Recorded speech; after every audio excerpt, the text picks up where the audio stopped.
نحمده ونصلي على رسوله الكريم اما بعد فاعوذ بالله من الشيطان الرجيم بسم الله الرحمن الرحيم وإذا لقوا الذين آمنوا قالوا آمنا وإذا خلوا إلى شياطينهم قالوا إنا معكم إنما نحن مستهزئون اللہ یستہزئ بہم ویمدہم فی طغیانہم یعمہون اولئک الذین اشتروا الضلالۃ بالہدی فما ربحت تجارتہم وما کانوا مہتدین۔ صدق اللہ العظیم۔ منافقین کا ذکر چل رہا تھا تو پیچھے منافقین کو امر بالمعروف اور نہی عن المنکر دو طریقے سے سمجھایا گیا تھا۔ تو ان کو جب کہا گیا زمین کے اندر فتنہ اور فساد نہ پھیلاؤ تو انہوں نے اس کو اصلاح سے تعبیر کیا تھا کہ ہم تو اصلاح کرنے والے ہیں۔ پھر جب ان کو ایمان کی دعوت دی گئی اور ان کے سامنے افراد پیش کیے گئے کہ ان جیسا ایمان لاؤ، یعنی صحابہ جیسا ایمان لاؤ، تو انہوں نے بجائے اس کے کہ دل سے مانتے کہ جی ہم ٹھیک ہے صحابہ جیسا ایمان لاتے ہیں، الٹا انہوں نے صحابہ کے اوپر بہت ساری باتیں کی، صحابہ کو بے وقوف کہا۔ اللہ تعالیٰ نے صحابہ کا دفاع کرتے ہوئے ان کفار اور منافقین کو کہا کہ یہی ہی بے وقوف ہیں۔ اب آگے انہی منافقین کی دوگلا پالیسی کا، دو رخی پالیسی کا تذکرہ آ رہا ہے۔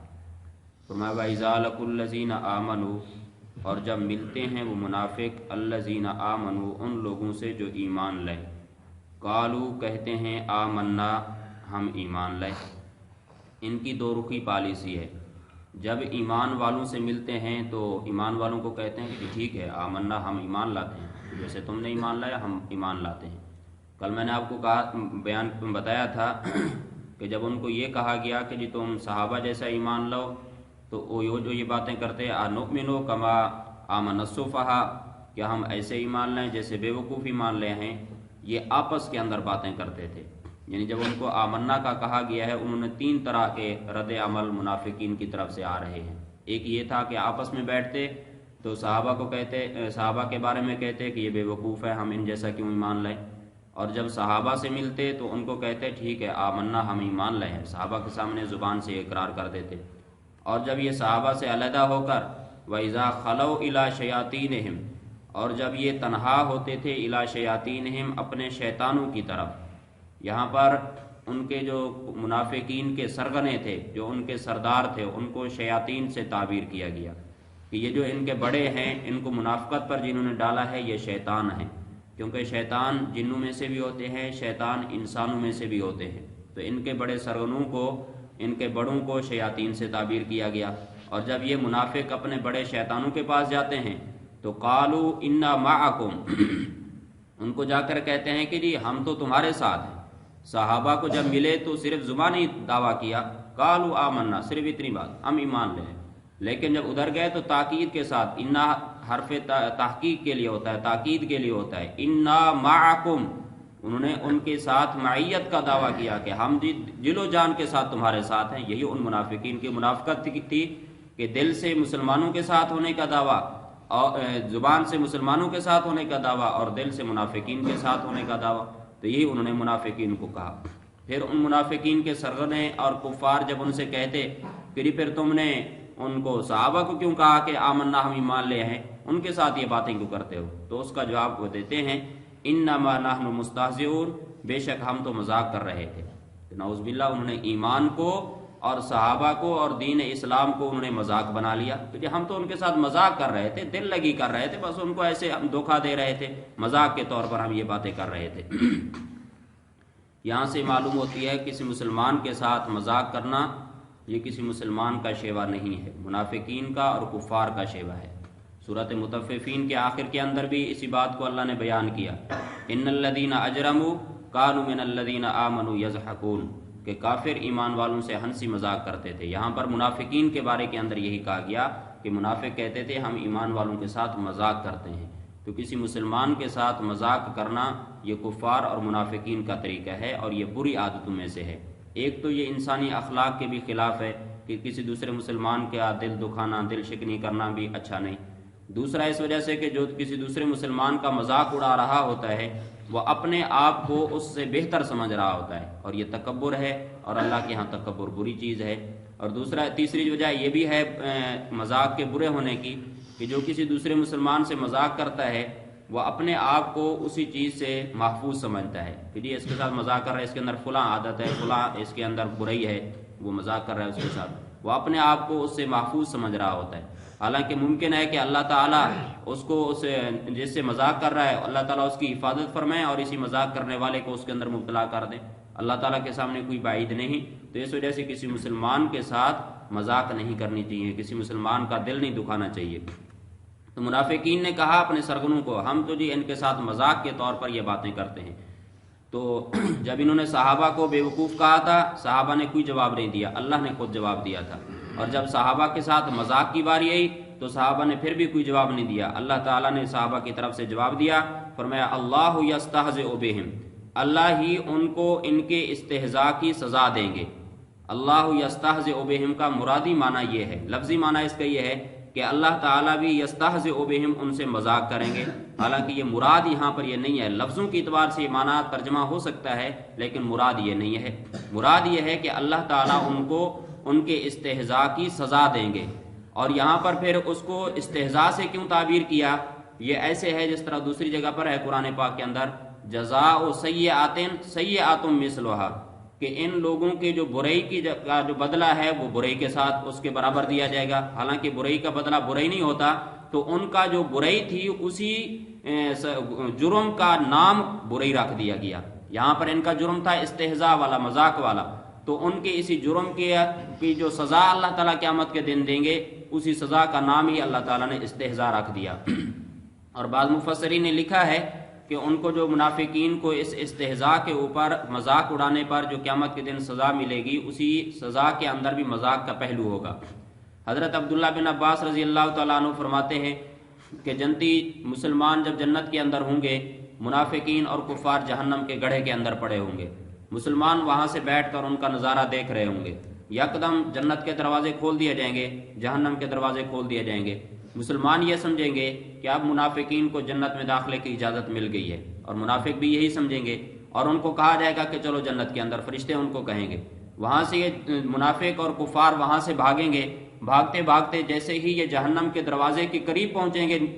نکلنے لگیں گے، فرشتے یکدم جہنم کے دروازے بند کر دیں گے، اور یہ بہت ہی بڑے پریشان ہو کر، ناکام ہو کر اور نامراد ہو کر وہاں سے واپس چلے جائیں گے، اور مسلمان جنت کے اندر بیٹھ کر ان کے اوپر ہنسی مذاق ان کے اوپر کریں گے۔ اس طریقے سے یہ مسلمانوں کے ساتھ یہاں پر چونکہ مذاق اڑایا کرتے تھے، وہاں جہنم کے اندر ان کو سزا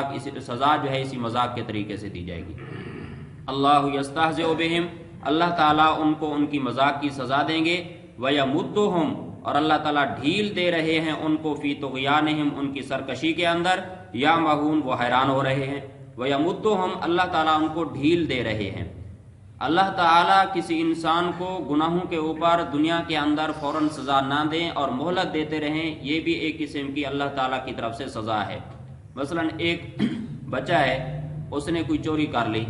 اب دکاندار نے دیکھ لیا کہ اس نے میری دکان سے فلاں چیز چوری کر لیا، اس نے چھوڑ دیا کہ جب بڑی چوری کرے گا نا پھر میں اس کو پکڑوں گا، پھر یہ یاد رکھیں گے کہ کیسے چوری کی جاتی ہے۔ اب اس نے سمجھا کہ یہ دکاندار جو ہے اس کو پتہ نہیں چلتا، اس نے آ کر آئندہ کچھ بڑی چوری کر لی، کرتا کرتا جب بڑا قدم اٹھائے گا، اب دکاندار نے اس کو پکڑ لیا، تو اب یہ بچہ پھنس گیا کہ میں نے اتنی بڑی چوری کر لی، پہلے صرف ایک ٹافی اٹھائی تھی، چلو دکاندار زیادہ سے زیادہ اس کو تھپڑ مار کر چھوڑ دیتا، اب تو اس نے بڑا قدم اٹھایا ہے، پیسے چرا لیے یا بڑی کوئی قیمتی چیز اٹھا لی ہے، اب اس کے اوپر زیادہ سزا اس کو ملنی ہے۔ اسی طریقے سے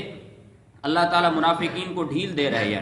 ہیں، وہ اس ڈھیل اور مہلت کو سمجھ رہے ہیں کہ بس یہ ہمارے اوپر کوئی سزا نہیں آنی، ہم اس دنیا کے اندر جو کچھ کرتے رہیں، جتنے مسلمانوں کے دل دکھاتے رہیں، قتل و غارت گیری، گناہوں کے اندر ملوث، یہ اللہ تعالیٰ کی طرف سے مہلت ہوتی ہے، اور یہ اللہ تعالیٰ کی طرف سے ایک سزا کا نمونہ ہوتا ہے کہ ڈھیل مل رہی ہے، یعنی اللہ تعالیٰ ان کے رسے لمبے کر رہے ہیں۔ پھر جب اللہ تعالیٰ پکڑیں گے، ان بطش ربک لشدید، اللہ تعالیٰ کی پکڑ بڑی سخت ہوتی ہے، پھر ان کو کوئی چھڑانے والا نہیں ہوگا۔ تو فرمایا وَيَمُدُّهُمْ فِي طُغْيَانِهِمْ، اور مہلت دیتے ہیں اللہ تعالیٰ ان کو، فی طغیانہم، ان کی سرکشی کے اندر۔ طغیان کا معنی ہوتا ہے حد سے تجاوز کرنا، تو یہ منافق جو ہوتے ہیں یہ گناہوں کی تمام حدود سے یہ تجاوز کر چکے ہیں، گناہوں کے اندر اتنے مبتلا ہو چکے ہیں کہ یا مہون یہ حیران ہو رہے ہیں۔ یا مہون کا مرادی معنی ہے یہ دل کے اندھے ہیں، یعنی اب یہ ان کا دل جو ہے یہ گناہوں کو گناہ تک نہیں سمجھ رہا، دل کے اندھے ہو چکے ہیں کہ گمراہی کو گمراہی نہیں سمجھتے، گناہوں کو گناہ نہیں سمجھتے۔ جس طرح کہ کل بھی یہ بات آئی تھی کہ انہوں نے الٹا فساد کو اصلاح سے تعبیر کیا، ان کی یہی کیفیت اور حالت بن چکی ہے منافقین کی کہ جتنے بھی یہ گناہ کرتے ہیں، جتنے بھی مسلمانوں کے ساتھ مذاقیں کرتے ہیں، گمراہی کے اندر مبتلا ہیں، یہ دل کے اندھے ہو چکے ہیں، دل سے ان کو پتہ نہیں چلتا کہ ہم گمراہ ہیں یا ہدایت کے اوپر ہیں۔ اللہ تعالیٰ نے ان کا خلاصہ بیان کرتے ہوئے فرمایا اولئک الذین اشتروا الضلالۃ بالہدی، یہ وہ لوگ ہیں کہ انہوں نے خرید لیا گمراہی کو بالہدا بدلے ہدایت کے، فما ربحت تجارتہم، پس نہ نفع دیا ان کی تجارت نے، وما کانوا مہتدین، اور نہ تھے یہ ہدایت حاصل کرنے والے۔ شاہ عبد العزیز محدث دہلوی رحمۃ اللہ علیہ تفسیر عزیزی کے اندر لکھتے ہیں اس آیت کی تشریح کے اندر کہ اللہ تعالیٰ نے اس دنیا کے اندر انسانوں کو عمر اور دوسرے اسباب کی پونجی دے کر اس دنیا کے اندر بھیجا ہے کہ اس دنیا کے اندر رہ کر تم اس عمر والی پونجی کے ساتھ تم اعمال خرید لو، جیسے اعمال خریدو گے قیامت کے دن ویسے تمہیں اس کا صلہ اور ویسی چیز تمہیں اس کے بدلے کے اندر ملے گی۔ اب اس دنیا کی مثال اور اس عمر کی مثال برف کی طرح ہے، اور اس برف کے اوپر بھی گرمی ہو، تپش ہو، اس کے اوپر پڑ رہی ہو، اور یہ برف پگھل رہی ہے، ہماری زندگی ہماری عمر پگھل رہی ہے، آہستہ آہستہ پگھلتے پگھلتے فرماتے ہیں اس برف اور اس عمر کے پگھلنے سے پہلے اگر کوئی آدمی اچھی چیز خرید لے، یعنی ایمان خرید لے اور اعمال صالحہ خرید لے، یعنی ایمان قبول کر لے اور نماز، روزہ، زکوٰۃ، یہ تمام چیزیں اعمال صالحہ والی ہیں، جتنی بھی ساری چیزیں خرید لے، اب قیامت کے دن اس کے لیے چیز نفع مند ہوگی۔ اگر یہ آدمی اسی اپنی عمر کی پونجی کے ساتھ برے اعمال خرید لیتا ہے، کفر کو خریدتا ہے، شرک کو خریدتا ہے، منافقت کو خریدتا ہے، گناہوں کو خرید لیتا ہے، تو قیامت کے دن اس کے لیے باعث وبال ہو جائے گی۔ تو یہ منافقین کے بارے کے اندر بھی اللہ تعالیٰ نے یہی فرمایا کہ ان منافقین نے اپنی اس عمر والی پونجی کے ساتھ ہدایت کو خریدنے کی بجائے انہوں نے گمراہی کو خرید لیا۔ اب بیع اور شراء کے اندر، خرید و فروخت کے اندر جو آدمی جو چیز خریدتا ہے وہ مقصود ہوتی ہے، جو چیز اس کے بدلے کے اندر دیتا ہے وہ اس کی نظر کے اندر غیر مقصود ہوتی ہے۔ اب جب ایسی بات ہے تو منافقین نے گمراہی کو خریدا اور ہدایت کو اس کے بدلے کے اندر دیا، تو نتیجہ کیا نکلا کہ انہوں نے گمراہی کو اپنا مقصود بنایا، ہدایت کو انہوں نے مقصود ہی نہیں بنایا، ہدایت کو غیر مقصود بنا لیا اور گمراہی کو انہوں نے مقصود بنا کر انہوں نے گمراہی کو خرید لیا۔ تو فرمایا اولئک الذین اشتروا الضلالۃ، یہ وہ لوگ ہیں، یہ منافق جنہوں نے خرید لیا گمراہی کو بالہدا بدلے ہدایت کے، فما ربحت تجارتہم، پس نہ نفع دیا ان کی تجارت نے، یعنی نتیجہ کیا نکلا گمراہی کو خریدنے کا کہ قیامت کے دن ان کو ذرے برابر بھی یہ کوئی نفع اور فائدہ نہیں دے گی، بلکہ الٹا ان کے لیے باعث وبال ہوگی۔ وما کانوا مہتدین، اور نہیں تھے یہ ہدایت حاصل کرنے والے۔ اللہ تعالیٰ نے ان کے منافقین کے بارے میں فرمایا کہ یہ ہدایت حاصل کرنے والے نہیں تھے،